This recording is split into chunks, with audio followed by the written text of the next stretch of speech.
Welcome to week 30. Let me take these out. Of documenting the journey. I think it's 30 actually, because last week I dropped a week 0 because I kind of forgot to vlog. Now I'm doing the vlogging, documenting the journey. So I was like looking through my videos, and then I found back my old videos of like last year when I was like trying to get comfortable in front of the camera to start documenting the journey. So I was like, let's just put it all into one and create like a week 0 of documenting the journey, kind of for context. I can put it on top of my channel for people to see what I was thinking before starting and why starting. And I was even still thinking about, should I start an agency, this and that. So yeah, that was pretty fun. This week I wrote down some subjects to talk about. So I kind of want to start doing a hybrid between documenting the journey and sitting down, because I notice that I connect best with like people that post long form content. So for instance, Alex Ramosi is really high on my list of people I look up to. And it's not because of his videos now, it's because of his long form podcasts where I can really hear him talk and where he's like, yeah, really going in depth into things. And I was kind of missing that in the vlogs. It was kind of more surface level, right? And I'm not blah blah blah out there. So it isn't the best for me to just do vlogging. But what I'm gonna do is like a hybrid. This is gonna be the Tristan hybrid, the Tristan documenting the journey hybrid, where I'm gonna like just sit down like this, talk in the mic, but do like B-roll of me vlogging. Maybe I just look like a clown, but maybe it's cool. So if it's cool, then it's like a good way to still show the context, because it solves the problem of you guys not knowing where the fuck I am, because it shows where I'm at. I'm gonna just record, and I can still share my deeper thoughts and really connect with you in a deeper way that way. So that's kind of the idea. That's what I'm gonna do from now on. I don't know how long it takes until people find their way of expressing themselves on content, but I feel like after a year you should know a bit of what you're doing. I think Mr. Beast has like 100 videos. If you made 100 videos, then at that point, and you still have no traction, then you gotta look yourself into the mirror. But we'll see. I'm getting way more comfortable and shit. So you know what? I'm happy with it. I'm happy with the progress. The first 2 podcasts have dropped. One with Matt, like I said before, really big part for me. Matt is also someone on the list of people I look up to and learn from, especially on the documenting part. So it was really cool to have him for the first podcast. This week's podcast is going to be really nice. My best episode out so far, out of 3 episodes. So that's not too hard. But you know, this one was really nice. I'm finding a bit of a structure in there. I'm professionalizing everything a bit more. So first I wasn't doing any thumbnails at all. Then I was just throwing some white text in there. Then I was trying some yellow things because I really feel like yellow is my color now. It's the color of my agency, Young Creatives, and it just fits well. So now I've kind of found my thumbnail style. It's nice with the yellow of Young Creatives in there, and it also makes it pop a bit more. Maybe we can grow the audience a bit, which is nice too. So yeah, I'm starting to kind of find my way through that. So that's kind of what's been going on the YouTube front. Podcast is nice, I think. I don't know if I can do the podcast every week, but I will do a podcast with all the cool people I meet. So maybe that is every week, because I do meet a lot of cool people. So that's just kind of my way to share the knowledge of the people I meet with you guys, and to, yeah, really share as much as I can, and the learnings I learn from the people, share them with you. This week we have Ebrahim, a really interesting agency owner. He does like 70k a month right now, about 50 to 70 I think. His goal is now to get to 100. So it's just these people I meet that help me out, that give me ideas. I just want to get them on and have them share ideas with you guys, either ecom, agency, or just fucking sick people. So that's also how I'm gonna structure these videos. Getting onto that, I'm gonna do like a part like this, just an introduction. What's up, guys? How are you doing? Just some quick updates, and then I'm gonna dive into my agency, Young Creatives. So share updates about that. And then I'm gonna dive into my brand, Exchange Life, so the e-commerce side of things, what's going on there. And then I'm going to dive into Bali or wherever I am at, and self-development, so basically what's going on with my life. Because watching back the videos, my week 0 videos, that's what I realized is like I need to structure it a bit more, and it's about the agency, but it's also about my brand, and I'm doing both because I need both right now. My brand is not enough without being able to reinvest into it to live off. So that's what I use my agency for right now. It's a vehicle for me to be free and do all these cool stuff, and it's also the best vehicle right now to um, to monetize my skills. So I need both. So I'm gonna talk about both in 2 different sections. But yeah, that's kind of how I'm gonna structure these and also timestamp them that way. So yeah, let's just dive into it with young creatives. I wrote down some texts to myself about what's going on. So this week I onboarded 2 new clients. These are together, so they are a team. Um, I've met them last time around here. I've onboarded them now. It's really nice. Like I said before, um, April 3 new clients wasn't gonna be the case, but then I said I think I can hit 3 new clients from the start of Bali, and I'm at 2 now. So yeah, I am in talks with a third one as well, delivering some free value right now, sharing some things and creating some content for him, just to show him that I know what's up. I think he might come on too. So it's basically a point I wanted to make is don't be scared to work for free. As long as you offer as much value as you can up front, then it has to return. I think this is law of the universe. Like you cannot just keep offering value and get nothing into return. I mean, at some point, a person feels like they have to pay you. It's kind of the Alex Ramosi content strategy. Value, value, value until people feel guilty not to give you something. They're like, take my money. So you can also do this as a means of getting new clients where you just help them out so much. You do this for them, you solve this for them, you create this for them, and then they're like, man, this dude is good, or this dude did so much for me. I have to give him back some point something. Let me just be a client for him for 1 month. And then if you can just come through, then they'll stay around. So don't be scared to work for free. I'm a big believer in working for free and just offering as much value as you can up front to then have it into a return.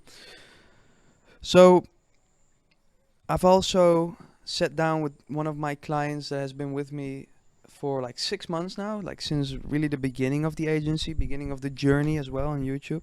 He was a referral. Smart guy, older guy, consultant, really serious guy that helps out more experienced entrepreneurs in this niche. And he was like, yeah, I've got some tips.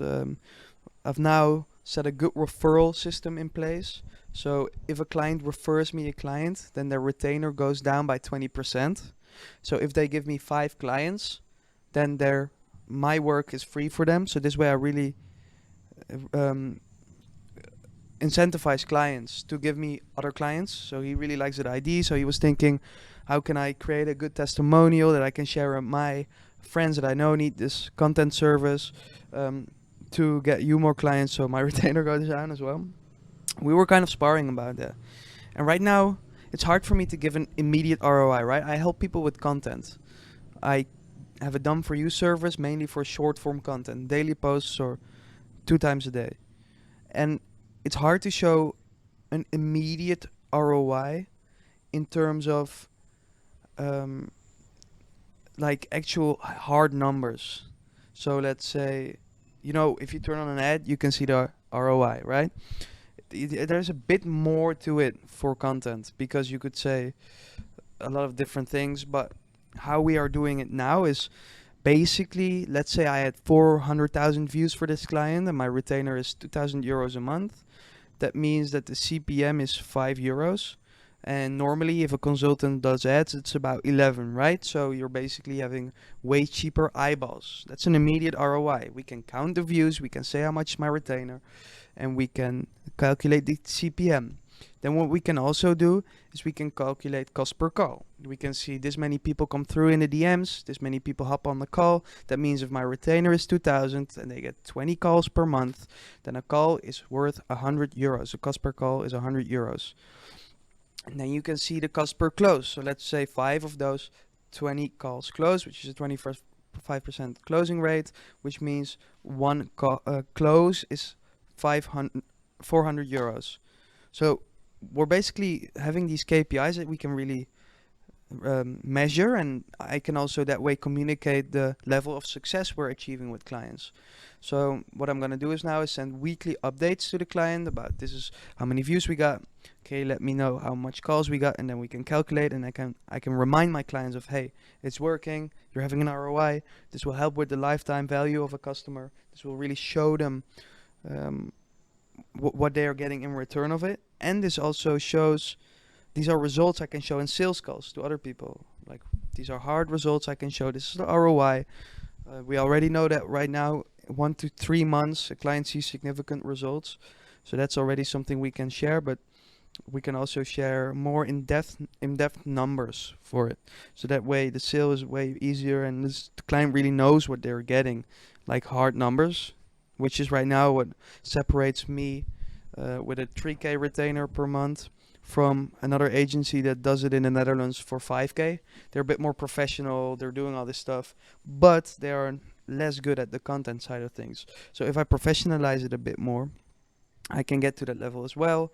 If I know exactly what I'm sharing with my clients every week in terms of results, how can I remind them it's working? How do I make it work? Like, I'm really in there with these clients versus the other agency that does it in the Netherlands. They're a bit more corporate and a bit older, so they're not as much into the content things. So yeah, I can really get to that level that way. That's an update about it. Also, we see with this client that people are starting to copy him because we're like, I brought him into the biggest name in the niche in the Netherlands, so people are like, his content is working, let's copy him. It's also a fun thing to show for potential new clients, is, hey, look what's happening. And the long-term ROI is, of course, people will start to trust you, people will get familiar with you. You trigger them over time by creating content every day until they're like, let me send this guy a message. I mean, I trust him at this point. So yeah, that's pretty cool. Just solidifying my offer, getting more certain on what I'm delivering and what we're actually doing, and just iterating, man. I've noticed that I just need to iterate. Like, I don't think I can make something not work, but I just have to start and just don't stop iterating on it, trying, getting better, improving, and then, I mean, I'll find a way to make it work. That's what I'm doing with my brand, and I think that's just me. Like, I just will my way to make it work. Left, right, straight, backwards. I don't know how, but I will make it work. So another thing is that, I'm talking to my ideal customer here in Bali, which is like coaches, consultants, course creators, info product people. And they're like, we get so many messages every day of people saying like, do you need a short form content editor? And I'm not doing any of that. But I do right now for active clients. So why is that? Something I wanted to share with you guys is because a point that I mentioned before is I'm not scared to offer free value. So if I don't get a guy and I know this guy is my perfect customer, I'm just not going to stop delivering value until he becomes a client. So that's one. I don't just do outreach saying, do you need a short form content editor? And two is that I build relationships, whether that is through this content. I don't even know the people, but I'm building relationships with them because they're like watching my content every week and they're like, this is a good guy. Let's give him a shot. Or it's because I put myself out there in real life and I'm at the places where I know my clients will be. And this way I build real relationships with people, and then they need content. And then they're like, well, I know Tristan does content. Let's get to Tristan. So building relationships, and those people will always be chosen over the people that just say, do you need a short form content editor? And then have like a shitty profile that looks like shit. So build relationships, whether that's through offering free value on the internet like this, but you can do it specifically for your niche. So say like you can create videos about how to go viral as a course creator, or you can say how to get 200,000 views per month as a consultant. The only reason I'm not doing that is because currently I'm not that desperate for clients. I know I can do that and get more clients, but I don't want to be that guy. So I might do them as extra videos once in a while, but my personal brand, I really want to focus on the journey. And that also helps with getting clients because they see my face every week on my Instagram and get reminded of if they ever need content. They know I do it. But I just don't want to be that guy. So that's why I currently don't need to create those videos. I might do in the future. Who knows? Never say never. But really build relationship with people one way or the other. And those are also client relationships that are way deeper than just you outreaching to them. Like you care about each other, and it's just a better relationship to go in with a client. So that's also a pretty cool update. So currently we're at 4 active clients. One client paused because he currently doesn't have an offer to sell. We'll see. I think he might keep going, to be honest. It would be smart if he keeps going because he currently doesn't have an offer to sell, but we are already seeing some traction. So it would be really smart because he was like, I don't see an ROI currently, and that's because he has no product to sell. But if we keep building up momentum and growing his following, then whenever he drops the product, the info product, then he will see a way bigger instant ROI. So he will see it if he stays patient with it. But I don't know, he might stay on. Otherwise, I think he'll be back. So 4 active clients currently, in the works with getting another one, like I said, on board. We'll see how that goes. That's kind of like the updates for Exchange Live this week. I mean for Young Creatives, the agency. So with Exchange Live, also some new things. I've showed you guys in the previous videos how I was trying to get the whole personalization thing to work because my brand is personalized merchandise for exchange students. So they can edit all the products to their experience. For instance, we have a phone case here, and this one is kind of messed up because I've kind of destroyed it a little bit, and it's also new now because there's a flag in it. But they can edit it. So for instance, I went to Georgetown, the United States, when I was an exchange student, and they can put their own host on there. So I was kind of like messing around with how can I make it personalized on the website, and I didn't know, but now I solved it through coding, some custom shit, but also based on a Shopify app. So that's nice. It works really well. I think it will really do good for the conversion rate because at first clients would just write down their like host or home, but they didn't know what product they were getting because it gets customized, and now they see exactly what they are getting. So you manage their expectations, which means that they are more inclined to buy because they know what they're getting. So that's pretty cool. As well, still working on some e-products for the brand. So this means I'm building out a community where the exchange students can connect with each other and share advice and talk to ex-exchange students that have already been for guidance.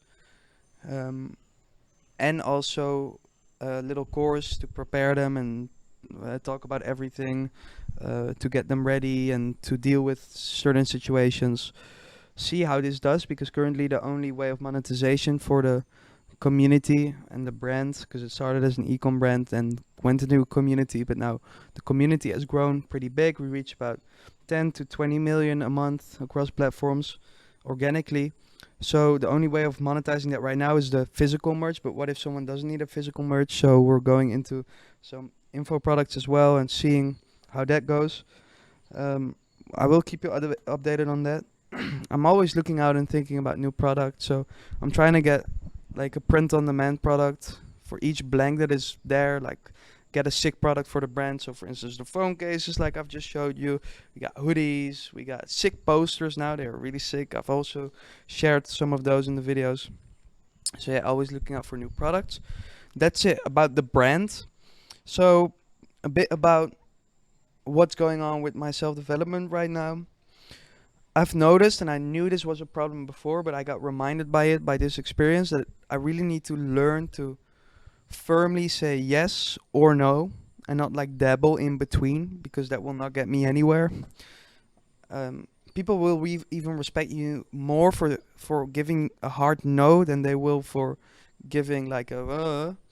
But I'm pretty bad at that because I don't know, maybe it's because I think it's because when I was younger I didn't have many options because I didn't really have any friends and I was pretty alone. That now maybe that's still there, so I want to keep all my options open.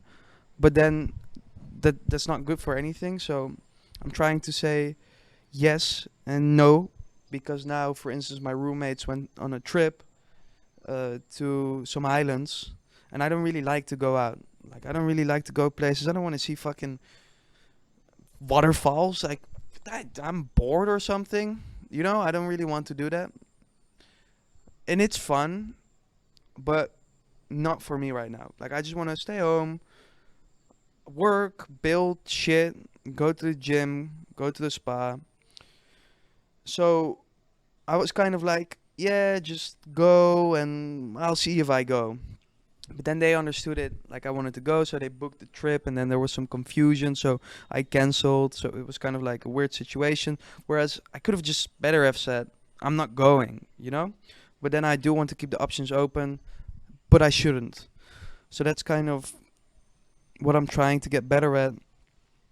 We'll see how. I've known a long time that I need to get better at it.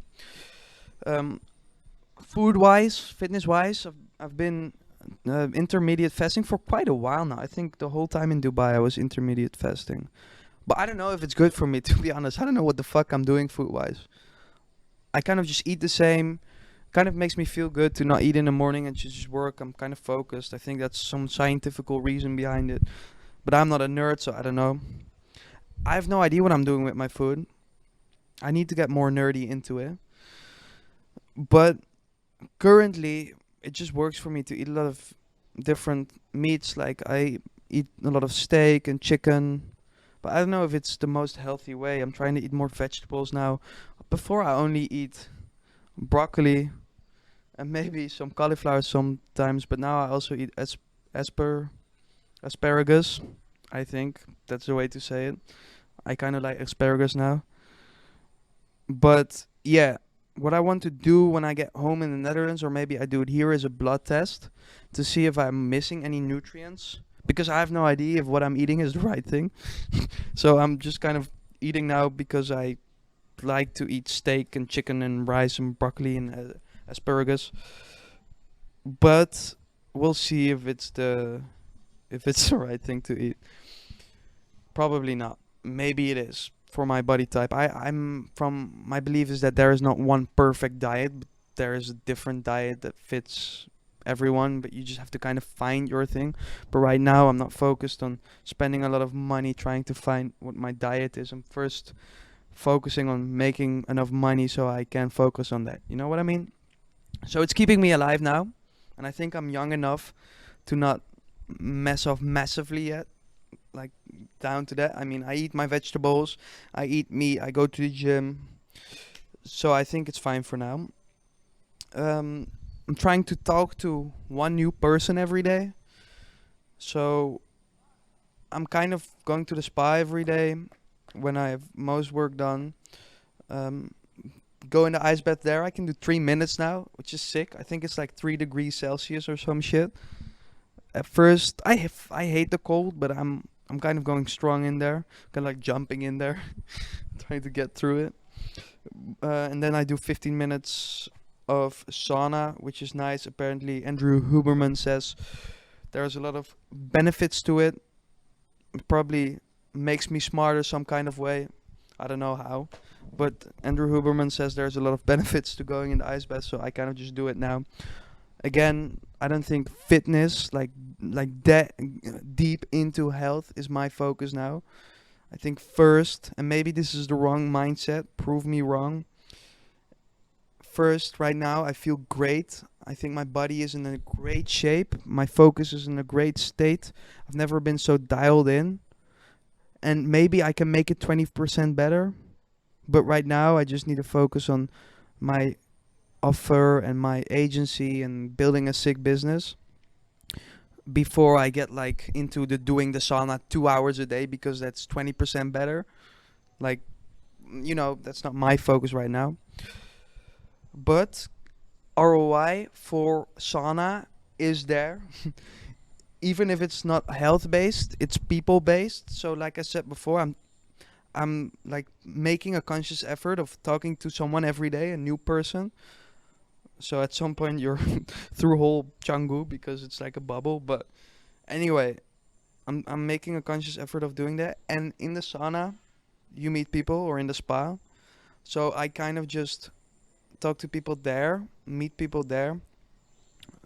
A lot of people that like need your help, they do things like that because they are more chilled out or they're further in their business, so they are in places like that where they're more chilling.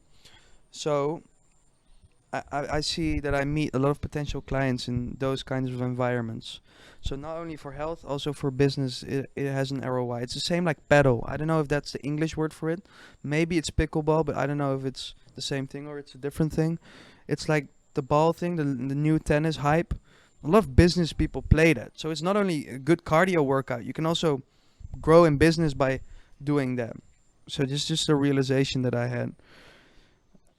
Um, I'm feeling really good now here in Bali, so I'm thinking of extending it after the 2 months, going back for another two.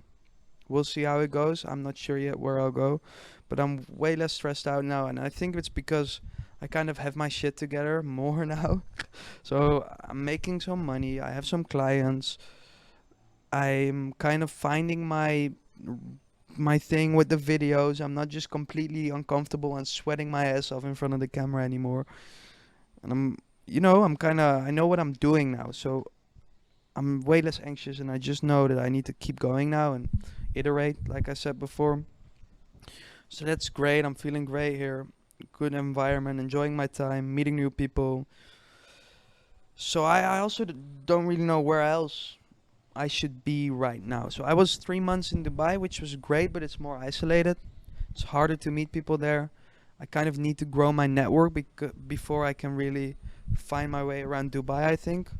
So where else should I be in my journey right now? I was even thinking about maybe San Francisco because there are so many, but it's more like high level startups. So maybe not yet in San Francisco.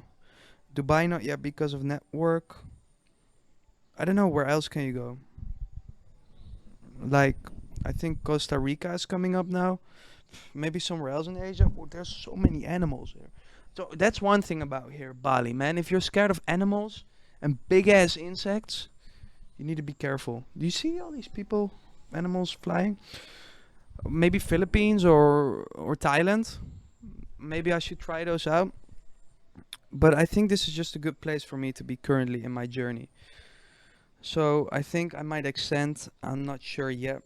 We'll see how that goes. So this week I don't have much B-roll yet for the video, so it's basically just a solo podcast. But I will have much more B-roll next week. I will make a conscious effort to show you guys where I am at. Take you guys with me in my journey.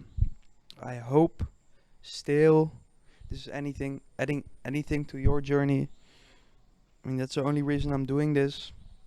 Maybe at some point build some sick thing with you guys. If I build out my audience, we'll see if I can do a good job at that. Anyways, if I help one of you guys out, it's a win for me. So that's it for this week's documenting the journey, week 30, I think. I'll see you guys next week. Hopefully it's helping you out. Still send me DMs. I'm getting more DMs also of the podcast. Send me DMs. Let's talk.